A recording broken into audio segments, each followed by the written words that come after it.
အဆုံးမရှိသောခရီးစဉ်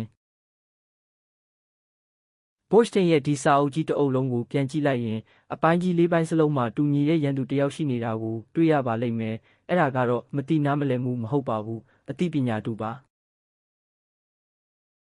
Book 1 Time မှာတော့ကနေမင်းကြီးကအရာအလုံးကိုထိန်းချုပ်ထားတယ်ဆိုတဲ့အသိပညာတူကိုဖယ်ရှားပြီးမှခဏရဆိုတဲ့စကရိယာနဲ့ကိုပိုင်ချိန်ကိုဖန်တီးနိုင်ခဲ့တယ်။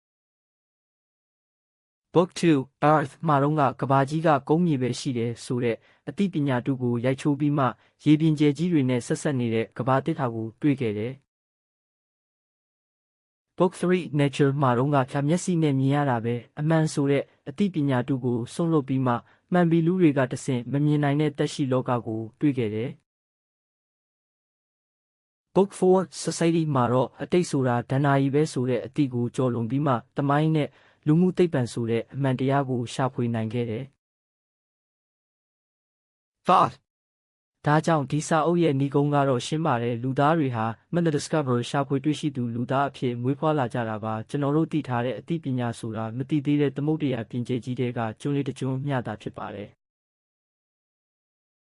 The Discoverer ဆိုတဲ့စာအုပ်ပြီးဆုံးသွားပေမဲ့လူသားတွေရဲ့ရှာဖွေစွန့်စားမှုခရီးစဉ်ကတော့ဘယ်တော့မှပြီးဆုံးမှာမဟုတ်ကြောင်းတင်ပြလိုက်ရပါတော့တယ်။